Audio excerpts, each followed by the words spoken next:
आज के इस वीडियो में हम आपको बताने वाले हैं फ्यूचर परफेक्ट कंटिन्यूस टेंस, यानी भविष्य में कोई काम लगातार रूप से चल रहा होगा और वो कितने समय तक चलेगा ये इसमें बताया जाएगा। पहचान है इस प्रकार के वाक्यों की पहचान जो वाक्य के हिंदी वाक्य के अंत में हुआ करती है। तो एक देखना ये है कि इसमें प्रारंभ में यानी वाक्य के शुरू में, हिंदी वाक्य के शुरू में बाय का प्रयोग होगा, बाय के साथ में भी समय दिया जाएगा, तथा वाक्य के अंत में से रहा होगा, से रही होगी, से रहे होंगे या से रहा होऊंगा आदि शब्द आएंगे। तो ये आपको ध्यान में रखना होगा। वाक्य के अंत में तो ये पहचान होगी और शुरू में बाय लगेगा, बाय के साथ में समय दिया जाएगा, ये भी है इसमें। यानी बाय का अर्थ क्या होता है? तक। बाय का हिंदी है यहाँ तक, यानी कब तक समय बताया जाएगा इसमें भी। अब एडवर्ब ऑफ टाइम जो है, समय बताने वाले जो शब्द है वो इस प्रकार है। प्रारंभ में यानी वाक्य के प्रारंभ में बाय लगेगा, बाय के साथ समय दिया जाएगा, और अंत में सिंस या फॉर के साथ भी समय दिया जाएगा। सिंस का प्रयोग हम निश्चित समय के लिए करते हैं, ठीक है, पॉइंट ऑफ टाइम के लिए, और संपूर्ण अवधि बताने के लिए हम फॉर का यूज़ करते हैं, ठीक है। ये आपको ध्यान में रखनी होगी। टाइम की गणना करके हम इसमें लिखते हैं और इसमें कब से ये बताना है यहाँ लिखते हैं। अब देखिए मेन वर्ब। मेन वर्ब जो है इसमें वर्ब की फर्स्ट फॉर्म प्लस में आईएनजी लगेगी, और उसके बाद में हेल्पिंग वर्ब जो है सहायक क्रिया, सहायक क्रिया इसमें है सेल या विल। सेल विल का मतलब होता है गा गी गे। उसके बाद में हैव बिन परफेक्ट को दर्शाएगा, सेल विल फ्यूचर को दर्शाएगा।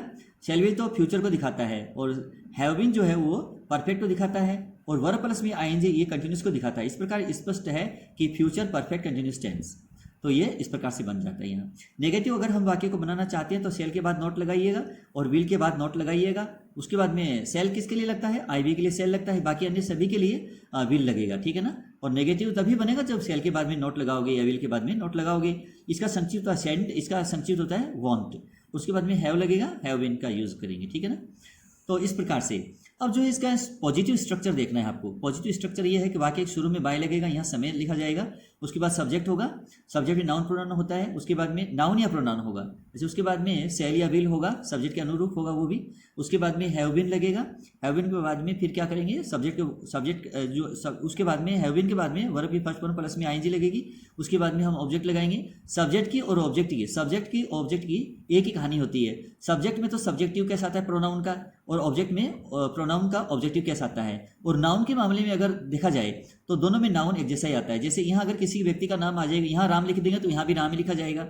ये अब इस राम में कोई ये नहीं है, ये सब्जेक्ट ऑब्जेक्ट छिपा हुआ नहीं है। वो सब्जेक्ट भी हो सकता है राम, तो ऑब्जेक्ट भी हो सकता है राम। उसके बाद में प्लस में सिंस या फॉर के साथ हम टाइम लगाएंगे, ठीक है। उसके बाद में पहला सेंटेंस देखिएगा आज का पहला सेंटेंस है। अब जैसे कि अगर मैं मान लीजिए लिखूं यहाँ by this evening, by this evening. अब ये जो है इवनिंग है, by this evening, by this evening, by this evening. इसके बाद में क्या करेंगे? जैसे मान लीजिए अब अगर मैं यहाँ लिखता हूँ कि they will have been travelling, TRAVEL। अब जैसे ये ट्रेवल है तो अंत में क्या आ गया? व्यंजन है, और उससे पहले क्या है? स्वर है। हमें हिंदी के अक्षर देखने हैं, न कि अंग्रेजी वाले अक्षर से अगर आप जाओगे तो गलत हो जाएगा वाक्य, लेकिन हिंदी वाले अक्षर से जाएंगे तो बिल्कुल सही बैठेगा। तो अंत में क्या है? व्यंजन है, उससे पहले स्वर है। तो स्वर जो व्यंजन से पहले स्वर आता है वर्ब के, तो आप व्यंजन को दुगना कर देंगे और क्या करेंगे? आईएनजी लगा देंगे। इस प्रकार से समझ में आ गया होगा। अब आगे देखिए, they will have been travelling by this evening, या आज शाम तक, यानी इस शाम तक का मतलब है आज शाम तक। आज शाम तक they will have been travelling, वे यात्रा कर रहे होंगे फॉर 10 आवर्स। आज शाम तक, by this evening they will have been travelling for 10 hours. आज शाम तक वे 10 घंटे से यात्रा कर रहे होंगे, यानी उनको आज शाम तक यात्रा करते हुए 10 घंटे हो जाएंगे। यानी उनको जो है यात्रा करते हुए 10 घंटे हो जाएंगे, ठीक है ना। 10 घंटे से वे यात्रा कर रहे होंगे, इसका मतलब है कि उनको यात्रा करते हुए 10 घंटे हो जाएंगे। लेकिन ये 10 घंटे कब होंगे पूरे? बाय दिस इवनिंग, आज शाम तक, ठीक है ना। ये हुआ, इसको समझने का सही तरीका यही है। देखिए अगला। अब जैसे मान लीजिए अगर मैं आगे लिखता हूं कि जैसे यहाँ लिखूं कि मैं जैसे सी विल हैव बीन ये तो जो है रूल के अनुसार लिखना पड़ेगा। सी विल हैव बीन, उसके बाद में जैसे मान लीजिए मैं लिख देता हूँ ये स्टडिंग। स्टडी मीनिंग क्या होता है? अध्ययन करना या पढ़ना। Studying, she will have been studying English, studying English, English for an hour. अब देखना ये है कि she will have been studying, वह अंग्रेजी पढ़ रही होगी।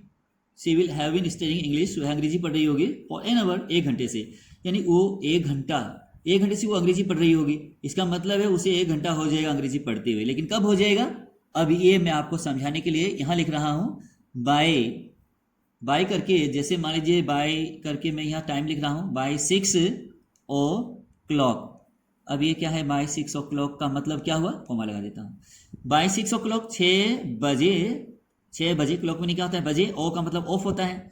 तो बाय 6 o'clock, इसका मतलब है बाय 6 o'clock 6 बजे तक she will have been studying English for an hour, 6 बजे तक उसे अंग्रेजी पढ़ते हुए 1 घंटा हो जाएगा। ये हुआ। देखिए इसके बाद में अगला, जैसे मान लीजिए अगर मैं लिखता हूं यहाँ कि बाय दिसंबर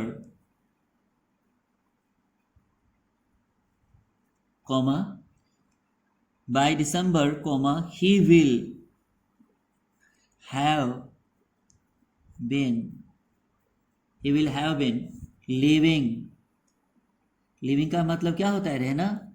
लिविंग एट, छोटे शहर के लिए जो है एट का प्रयोग करते हैं, बड़े के लिए इनका प्रयोग करते हैं। ये आपको ध्यान है, प्रीपोजिशन ही है। तो अब एट किसी भी जगह का नाम, चाहे कोई भी जगह का नाम हो, व्यक्ति का नाम हो, चाहे स्थान का नाम हो, नाम के पहला अक्षर पहली सिटी का होता है, ये भी आपको ध्यान में रखना होगा। रामपुर, तो ये मैंने यहाँ रामपुर लिखा है। By December he will have been living at Rampur, दिसंबर तक वह रामपुर में रह रहा होगा। अब समय देना है कि फॉर 6 मंथ, 6 महीने से दिसंबर तक। अब देखिए by December he will have been living at Rampur for 6 months, वह 6 महीने से रामपुर में रह रहा होगा। लेकिन ये 6 महीने उसको कब हो जाएंगे? दिसंबर के महीने तक, यानी उसको रामपुर में रहते हुए 6 महीने हो जाएंगे दिसंबर तक उसे रामपुर में रहते हुए 6 महीने हो जाएंगे। ये मतलब हो इसका। चलिए आपको समझ में आया होगा।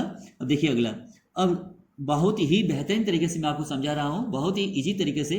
वैसे ये कंफ्यूज में डालने वाला टेंस होता है। अब मैं यहाँ लिख रहा हूँ, जैसे मान लीजिए मैं लिख देता हूँ यहाँ कि बाय 12 o'clock, 12 बजे तक, है ना? ये हुआ 12 बजे तक, बाय 12 o'clock 12 बजे तक। आई के लिए क्या लगेगा? सेल लगेगा ना।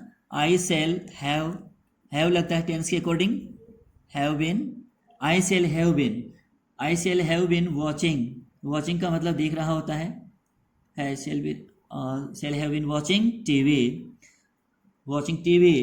फॉर